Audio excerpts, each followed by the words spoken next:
Mengawali tahun 2021, Indonesia dilanda beberapa bencana alam dalam kurun waktu 3 minggu. BNPB mencatat setidaknya mulai dari 1 hingga 21 Januari 2021 ada 185 kejadian bencana alam yang terjadi di Indonesia. Selamat siang pemirsa, jumlah korban meninggal dunia akibat banjir bandang di Pulau Adonara, Flores Timur, Nusa Tenggara Timur bertambah menjadi 30 orang. Dan saudara, banjir bandang serta sapuan angin kencang ini hingga tanah longsor. Dentuman dengan getaran tanah ini terdengar dan dirasakan warga hingga radius 12 km. Saudara, gempa berkekuatan 5,0 skala Richter mengguncang Kecamatan Sirenja, Kabupaten Donggala, Sulawesi Tengah pada Rabu siang.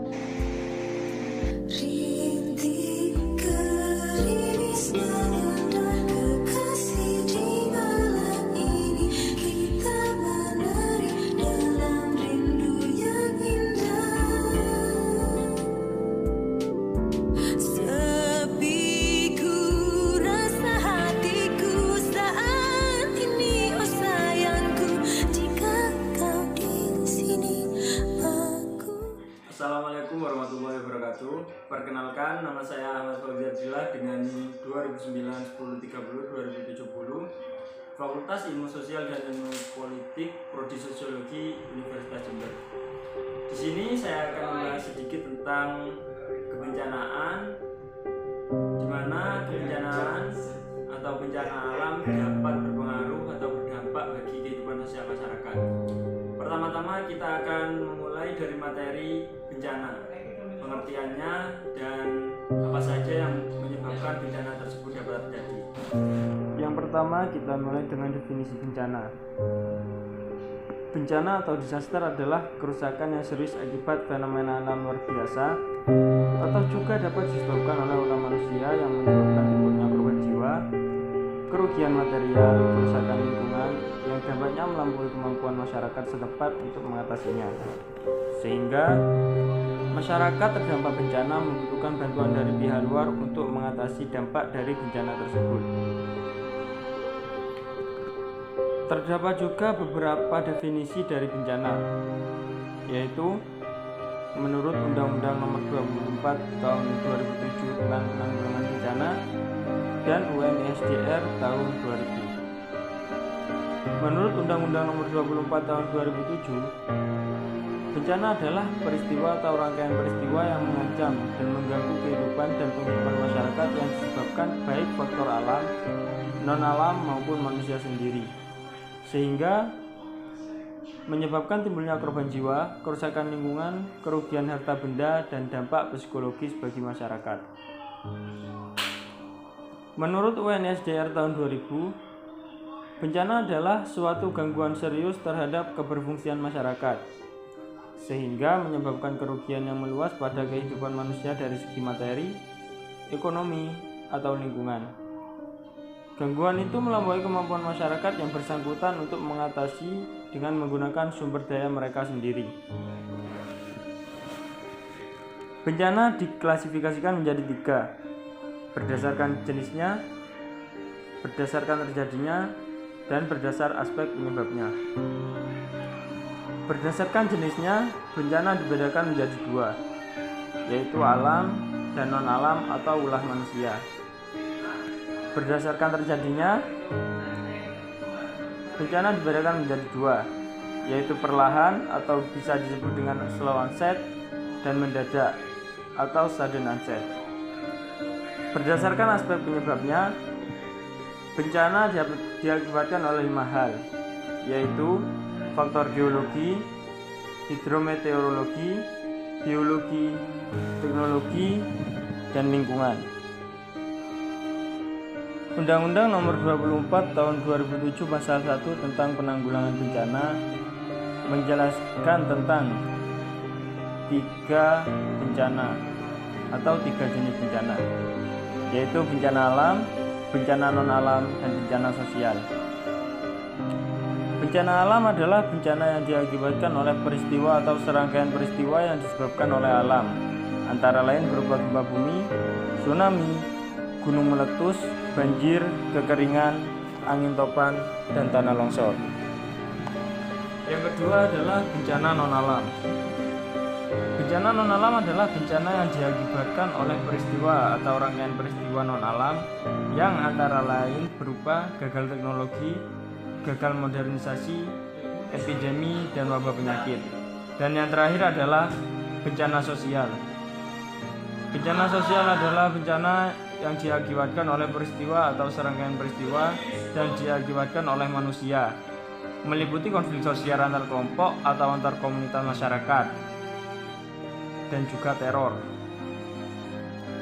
Kejadian bencana adalah peristiwa bencana yang terjadi dan dicatat berdasarkan tanggal kejadian, lokasi, jenis bencana, korban ataupun kerusakan atau kerugian yang diakibatkan oleh bencana tersebut.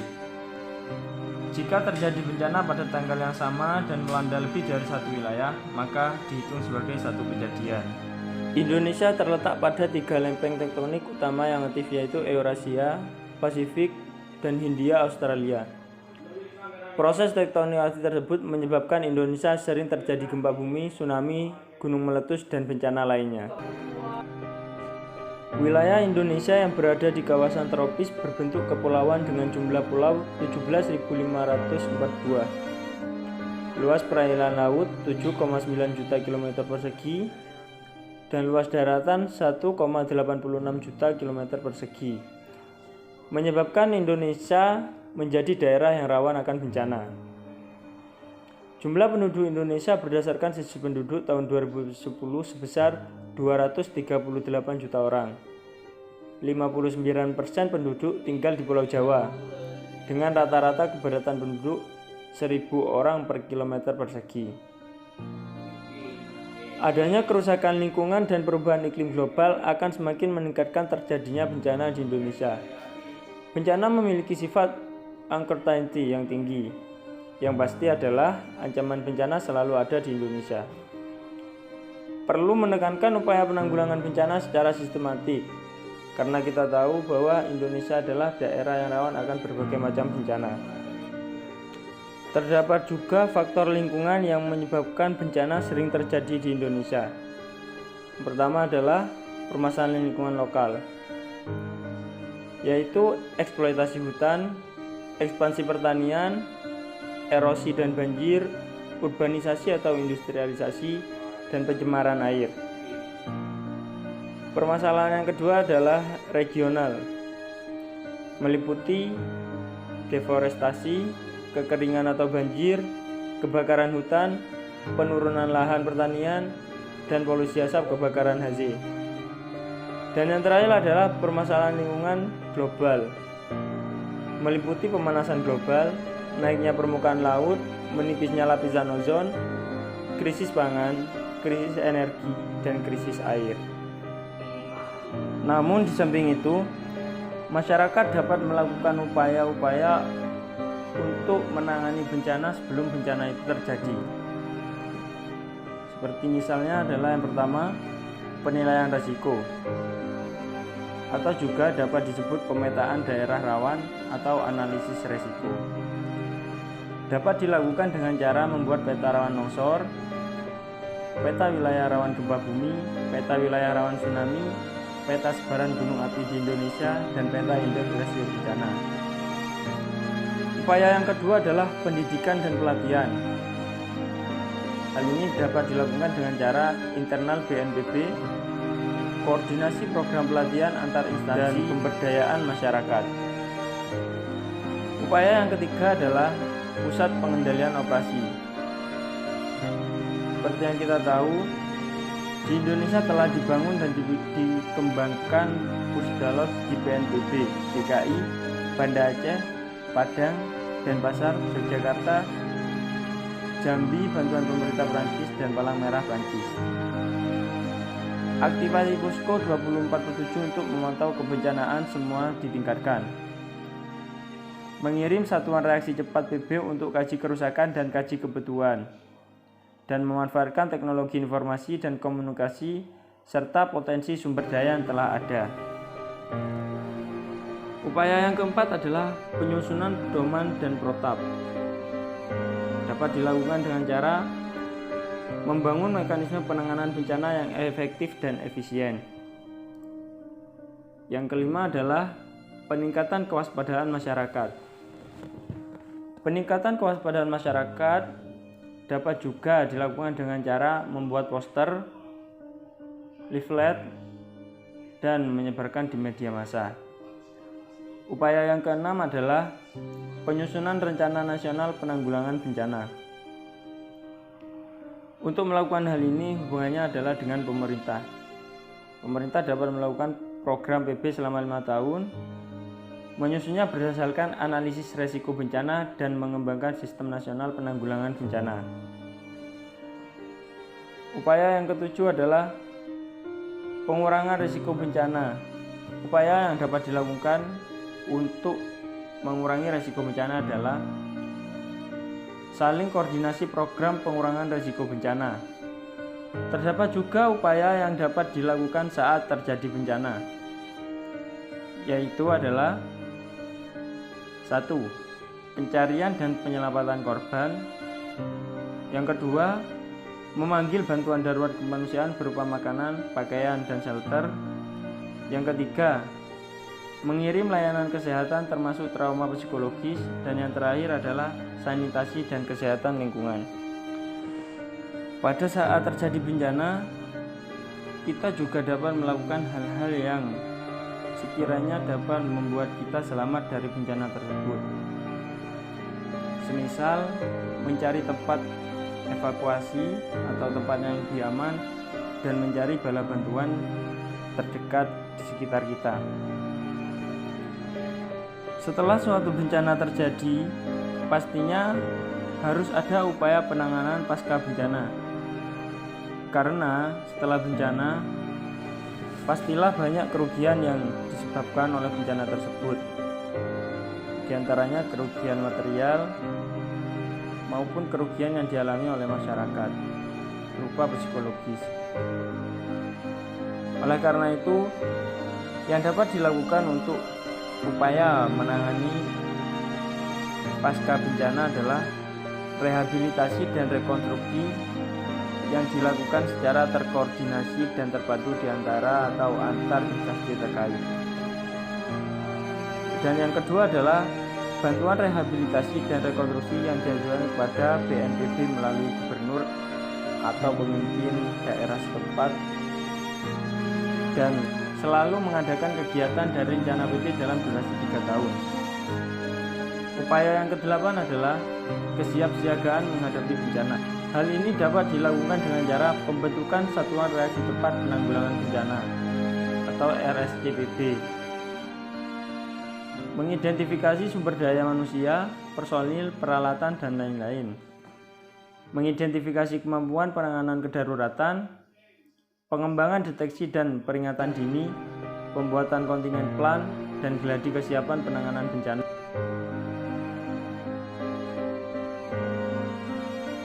Setelah terjadinya bencana, tentunya akan ada dampak bencana. Dampak bencana merupakan pengaruh kuat yang mendatangkan akibat baik, negatif maupun positif yang timbul atau hadir akibat adanya bencana tersebut. Bencana alam dapat mengakibatkan berbagai macam dampak. Di antaranya adalah dampak terhadap perekonomian, terhadap bidang politik, terhadap lingkungan, terhadap infrastruktur, terhadap kesehatan, terhadap pendidikan, terhadap psikologi, terhadap fisik, serta terhadap sosial masyarakat. Dalam kasus bencana alam, dampak yang paling nampak adalah dampak sosial, di mana masyarakat sangat dirugikan akan adanya bencana tersebut.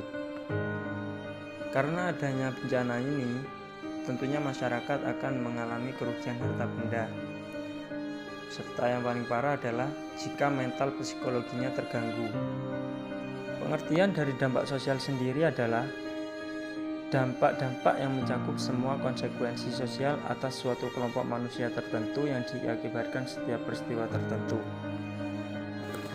Dampak dari bencana alam dibedakan menjadi 2, yaitu dampak langsung dan dampak tidak langsung.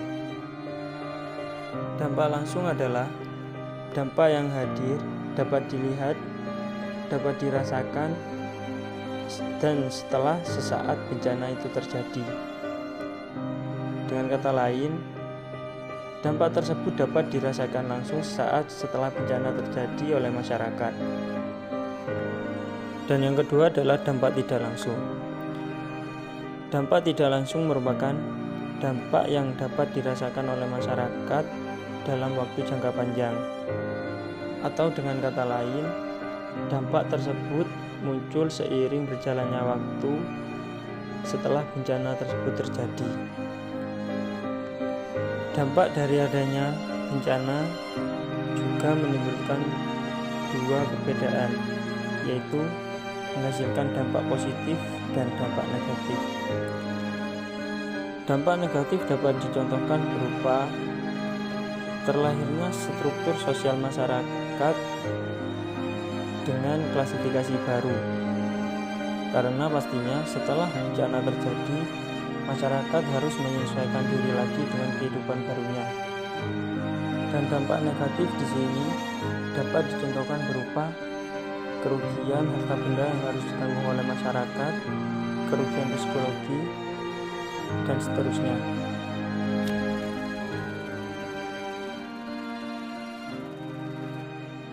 Bencana alam sebagai bencana struktural. Pergeseran pendekatan dalam menjelaskan bencana terjadi sejalan dengan dijadikannya masyarakat sebagai tumpuan analisis yang lebih sistematis.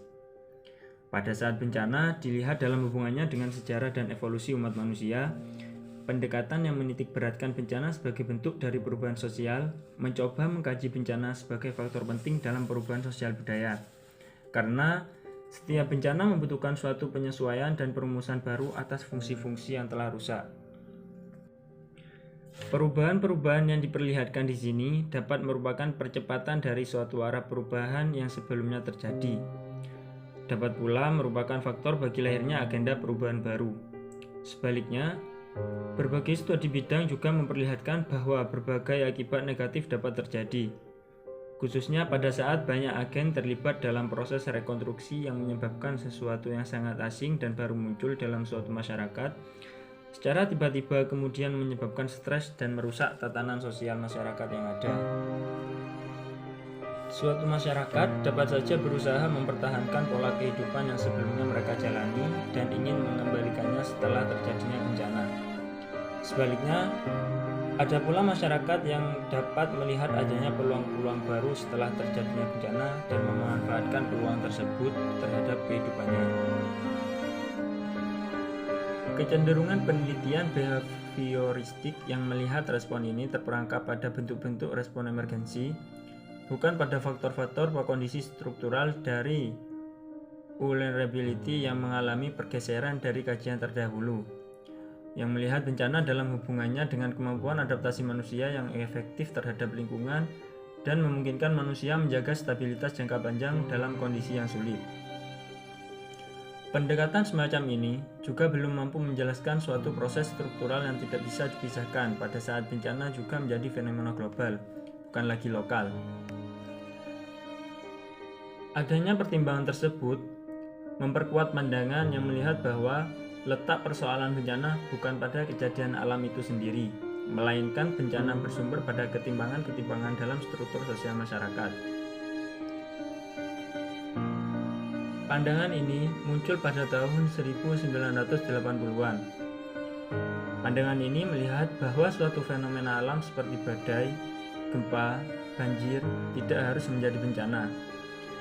Peringatan, proteksi, pengetahuan, keahlian, akses baik terhadap sumber-sumber material dan pengetahuan dapat memitigasi bencana dan dampak kejadian alam, dapat meningkatkan kemampuan manusia untuk memulihkan efek yang ditimbulkan. Pandangan ini juga melihat korelasi antara kerawanan bencana, malnutrisi yang kronis, pendapatannya rendah, dan potensi kelaparan yang sekaligus menunjukkan bahwa akar penyebab bencana terletak pada faktor-faktor sosial ketimbang faktor alam. Pasalnya, proses struktural yang baik akan memungkinkan masyarakat menghadapi secara sukses dan pulih dari kejadian atau tekanan alam. Peneliti menunjukkan bahwa mode-mode subsistensi organisasi sosial kepadatan penduduk merefleksikan suatu proses adaptasi rasional terhadap lingkungan marginal. Tekanan-tekanan ekonomi yang menyebabkan kelangkaan lahan dan kelebihan penduduk dapat menjadi suatu dasar bagi terjadinya kerentanan penduduk dan lahan dalam menghadapi siklus kekeringan. Dalam masyarakat maju pun, kerentanan ini tetap menjadi masalah. Kelompok atas lebih dapat menghindari bencana dengan fasilitas pribadi dan mudah pulih dengan tinggal di rumah kedua. Sebaliknya, kelas bawah tergantung pada fasilitas umum yang terlambat dan tidak memadai, juga harus ditinggal di tempat pengungsian. Kelas bawah juga kurang mampu mengakses media massa yang sesungguhnya menjadi sumber informasi bantuan dan penyelamatan. Suatu bencana sangat ditentukan oleh pola interaksi manusia dengan alam. Sesungguhnya telah melahirkan kompleksitas baru di mana sifat-sifat dari hubungan manusia dengan lingkungan masih menjadi bahan perdebatan, atau seperti juga debat materialis dan kulturalis yang terus berlangsung. Kompleksitas terjadi pada saat hubungan manusia dengan lingkungan mendapatkan kerangka global dengan prinsip ekonomi dan pasar yang lebih ekspansif seperti panjang lebar dibahas oleh Huling. Coping mechanism saat tanggap darurat. Saat terjadinya bencana, situasi menjadi sangat kompleks, di mana kepanikan, ketakutan, kebingungan, dan kelelahan serta kesakitan bercampur menjadi satu. Saat itulah coping mechanism bekerja. Saat sejauh mana seseorang atau suatu kelompok masyarakat mampu bertahan dengan apapun yang ada di sekitarnya.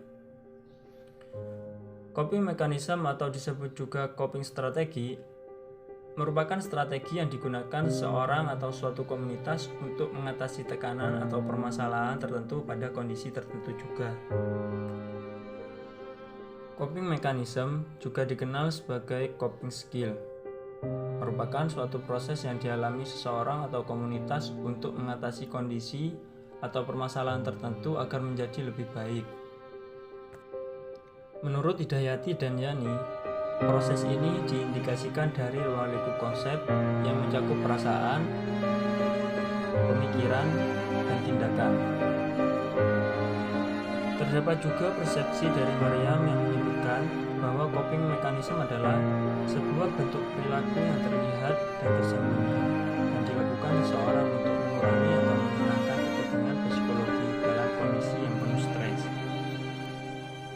Karena coping mechanism atau coping strategi merupakan suatu hal yang berkaitan erat dengan kemampuan seorang individu atau komunitas untuk dapat bertahan hidup, kelompok harus menggunakan sumber daya seadanya yang ada di sekitarnya untuk melanjutkan kehidupannya. Berikut adalah contoh coping mechanism yang dapat dilakukan oleh masyarakat dan dapat dilakukan pasca bencana terjadi. Yang pertama adalah bersama-sama membersihkan material atas terjadinya bencana, semisal membersihkan rumah, fasilitas umum, jalan-jalan, dan lainnya. Yang kedua adalah gotong royong membersihkan desa atau daerah yang terkena bencana. Jika dihubungkan dengan masyarakat pedesaan, coping mechanism yang dapat dilakukan juga terdapat hal-hal mistis di dalamnya. Contohnya adalah selamatan di perempatan desa yang disebut baritan, bertujuan agar masyarakat diberikan keselamatan dari berbagai gangguan termasuk dari berbagai bencana dan musibah yang dapat datang sewaktu-waktu. Dari apa yang telah kita pelajari di atas, dapat dipetik kesimpulan bahwa dalam kebencanaan, coping mechanism sangat penting dibutuhkan perannya dalam dunia sosial masyarakat. Oleh karena itu, diperlukan adanya sosialisasi atau upaya-upaya yang dapat membuat masyarakat paham akan pentingnya coping